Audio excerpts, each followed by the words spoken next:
짧은 본문이라 다 함께 합독하시겠습니다. 내가 어리석은 자가 되었으나 너희가 억지로 시킨 것이니 나는 너희에게 칭찬을 받아야 마땅하도다. 내가 아무것도 아니나 지극히 크다는 사도들보다 조금도 부족하지 아니하니라. 사도의 표가 된 것은 내가 너희 가운데서 모든 참음과 표적과 기사와 능력을 행한 것이라. 내 자신이 너희에게 폐를 끼치지 아니한 일 밖에는 다른 교회보다 부족한 것이 있느냐?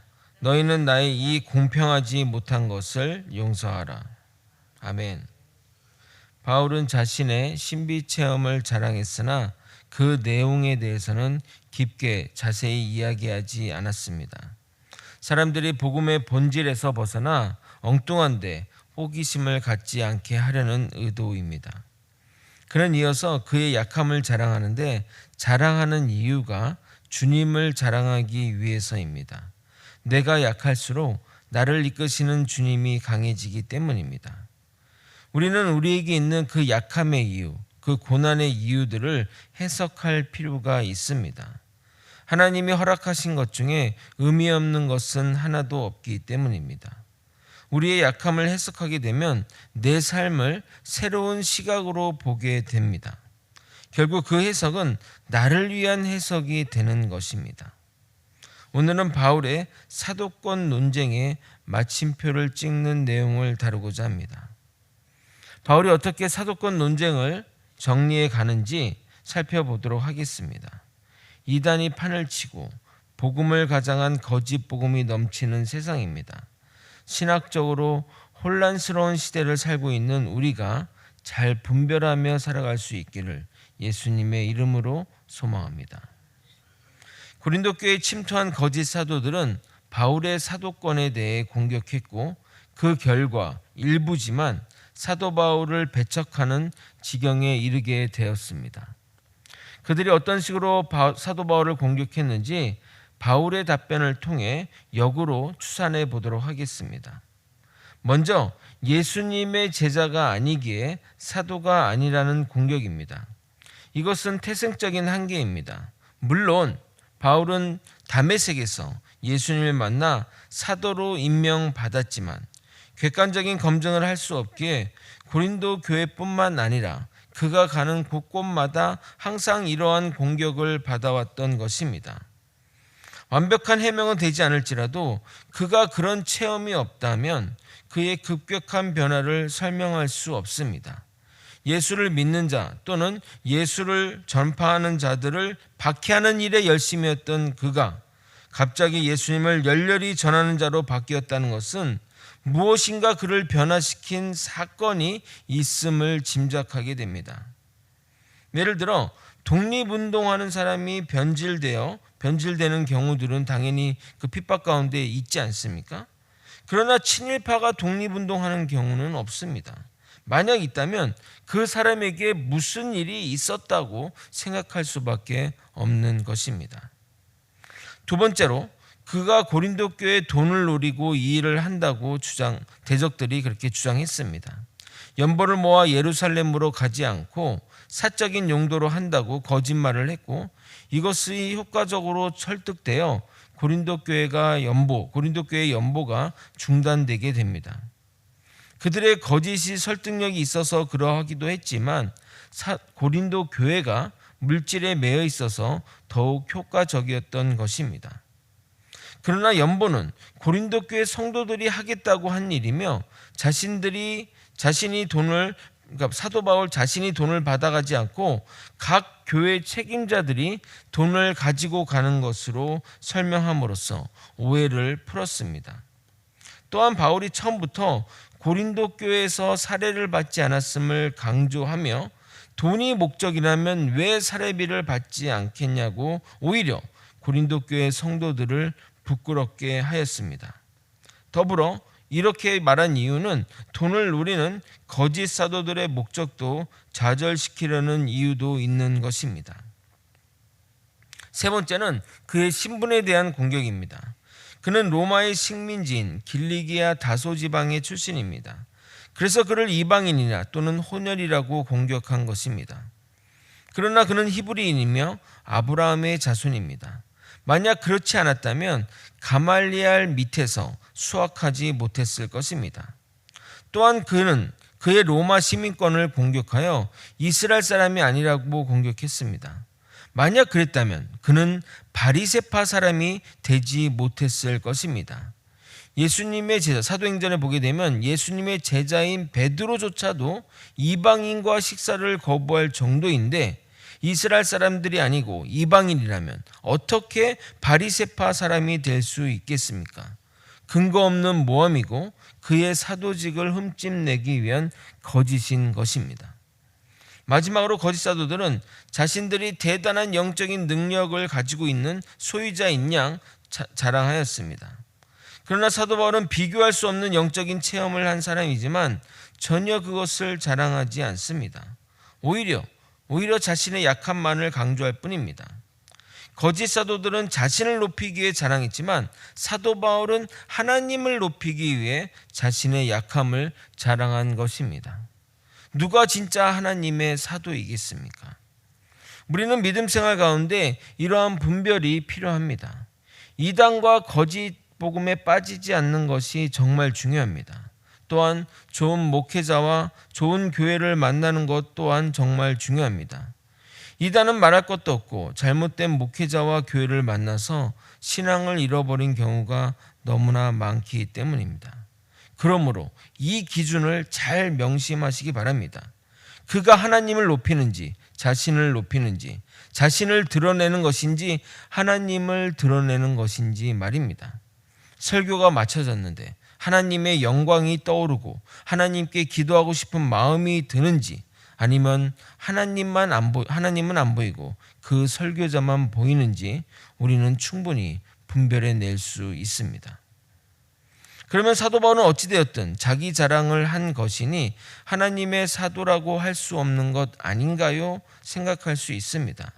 그러나 사도 바울의 자랑은 고린도 교회 성도들의 오해를 풀고 거짓 사도들의 거짓을 해명하고자 하기 위해 한 것입니다. 그래서 사도 바울은 이렇게 항변하는 겁니다. 11절 전반부를 여러분이 한번 읽어보도록 하겠습니다. 함께 읽겠습니다. 시작. 내가 어리석은 자가 되었으나 너희가 억지로 시킨 것이니 나는 너희에게 칭찬을 받아야 마땅하도다. 그러니까 내가 어리석은 자, 내가 자랑하는 자가 된 것은 너희가 억지로 시킨 것이다. 너희 상황 때문에 너희들이 그 사람들의 말에 휘둘려서 그 사람들을 믿으니까 어쩔 수 없이 내가 그것들을 항변한 것이 아니냐. 나는 오히려 너희에게 칭찬받아야 된다라고 말하는 겁니다. 사도 바울도 자신에 대한 자랑이 일체 무익함을 알고 있었습니다. 그래서 무익하다고 표현하기도 하고 어리석은 일이라고 계속 말하는 겁니다. 하지만 고린도 교회 상황은 자신에 대해 자랑을 하지 않을 수 없게 만들었습니다.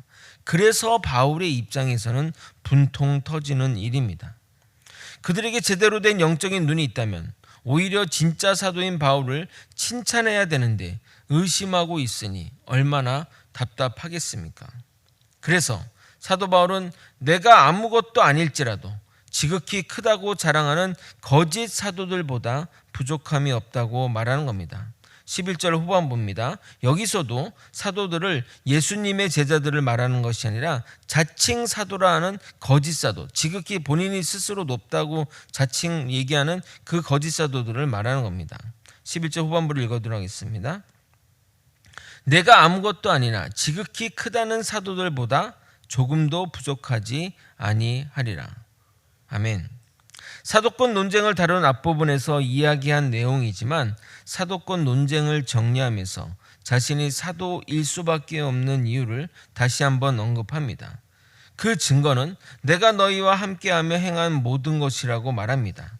즉 사역의 증거들로 인해 변화된 내가 했던 사역의 내용들을 통해 그 변화된 너희가 증거라는 겁니다. 사도 바울을 부정하는 것은 자신들을 부정하는 것이나 마찬가지입니다.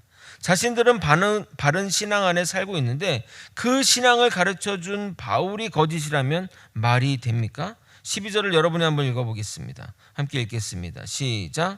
사도의 표가 된 것은 내가 너희 가운데서 모든 참음과 표적과 기사와 능력을 행한 것이라. 사도 바울은 고린도 전서에서도 이와 같은 이야기를 언급합니다. 고린도전서 9장 1절 후반부와 2절입니다. 주 안에서 행한 나의 일이 너희가 아니냐. 다른 사람에게는 내가 사도가 아닐지라도 너희에게는 사도이니 나의 사도됨을 주 안에서 인친 것이 너희라. 그러니까 나의 어떤 그 모든 것들, 모든 사역의 열매, 그런 것들이 너희지 않냐.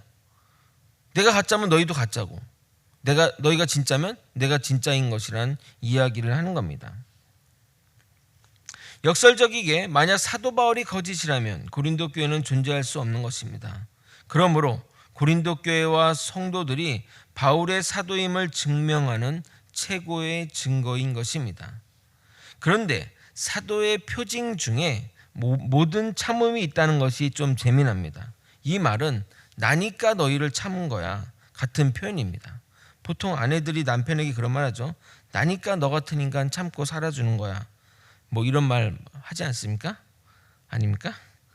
내가 사도로서 사명을 감당하지 않았으면 벌써 12번도 너희를 도망갔겠지만 주님의 사명 때문에 내가 참고 너희를 양육하고 가르친다는 의미입니다. 그러므로 사도의 증거가 맞는 것입니다. 그러면서 마지막으로 이렇게 말을 합니다. 굳이 나에게서 흠을 찾는다면, 내가 사도로서의 굳이 없는데 찾는 자 한다면 너희에게 폐를 끼치지 않은 것, 다른 교회에서는 내가 사례비를 받았는데 너희에게는 사례비를 받지 않은 것이 흠이라면 흠이라는 것입니다. 그런데 그게 어찌 흠이 되겠습니까? 약간은 고린도 교회를 비꼬는 또는 은근히 찌르는 말이라 할 수 있습니다. 13절입니다. 내 자신이 너에게 폐를 끼치지 아니한 일 밖에 다른 교회보다 부족하게 한 것이 무엇이 있느냐? 너희는 나의 이 공평하지 못한 것을 용서하라. 그러면서 바울은 다른 교회와 달리 너에게 공평하게 대하지 못한 것을 용서해달라고 말합니다. 약간은 바울이 자신의 사도됨을 의심하는 고린도 교회 성도들에게 불만 아닌 불만을 말하는 것 같지 않습니까? 제가 사도 바울을 평가할 정도는 아니지만 사역 가운데 이런 서운한 면이 있음을 그렇게 표현하는 겁니다. 사도가 예수님이 아닌데 어떻게 완벽할 수 있겠습니까? 너무나 사랑하는 만큼 서운함도 컸던 것입니다. 그런 면에서 참 저도 위안이 됩니다. 너무나 여태까지는 완벽했던 바울이지만 약간은 인간적인 면모가 보여서입니다. 하지만 자신의 마음을 세련되게 표현하는 것도 우리는 눈여겨보아야 합니다. 말씀을 정리하겠습니다. 사도 바울은 사도권 논쟁을 마무리하면서 자신이 사역 가운데 행한 모든 것이 증거라고 말합니다. 만약 바울의 사도됨을 부정하는 것은 고린도 교회와 성도들이 잘못되었음을 말하는 겁니다. 왜냐하면 그에게서 모든 것을 배우고 잘하고 성장했던 자가 고린도 교회의 교인이기 때문입니다. 사도 바울의 유일한 잘못이라면 사례를 받지 않은 것입니다. 그러나 그것은 잘못이 아닙니다. 고린도 교회의 잘못이고 고린도 교회의 연약함입니다. 우리는 모든 일 가운데 잘 분별해야 합니다. 이단이 판치는 세상에서 무엇보다 중요한 것은 분별입니다. 그런데 여러분, 분별하려면 뭘 해야 되는지 아십니까? 많이 알아야 합니다. 그래서 우리 교회 목표가 작년과 더불어, 작년에는 뭐였죠? 목표가 하나님을 알자. 올해는 뭐죠? 예수님을 알자. 믿자 안 했습니다. 알자고 그랬습니다. 알아야 뭘 믿지 않겠습니까? 그 알아야 면장이라도 한다는 말처럼 뭘 알아야 분별하고 알아야 믿음을 가지지 않겠습니까? 그래서 이렇게 정한 겁니다. 여러분은 하나님을 잘 알고 계십니까? 예수님을 잘 알고 계십니까? 정말 잘 알아야 합니다. 그래야 우리가 잘못된 것에 현혹되고 미혹되지 않을 것입니다. 절대 자만하지 마시기 바랍니다. 죽는 그날까지 배우며 성장하는 저와 여러분이 되시길 예수님의 이름으로 소망합니다. 기도하시겠습니다. 하나님 아버지, 부족하고 모자랐던 아버지 사도 바울일지라도 아버지 고린도 교회에서 가장 최고의 스승은 사도 바울임을 깨닫게 도와주시옵소서. 그로 인해 아버지 하나님의 사람으로 되었던 고린도 교회 성도들을 이렇게 양육하며 자신의 사도권 논쟁을 종결하는 사도 바울의 마음처럼 우리 모두 하나님의 뜻을 따라 살아가며 하나님의 말씀을 깨닫는 그런 길로 나아갈 수 있도록 이끌어 주시고 인도하여 주시옵소서. 아버지, 하나님을 더 알기 원합니다. 하나님을 알고 예수님을 더 알아서 이 아버지 거짓된 세상, 이단이 판치는 세상에서 바른 믿음, 바른 신앙으로 살아가게 도와주시옵소서. 사랑이 많으신 예수 그리스도 이름으로 기도드렸나이다. 아멘.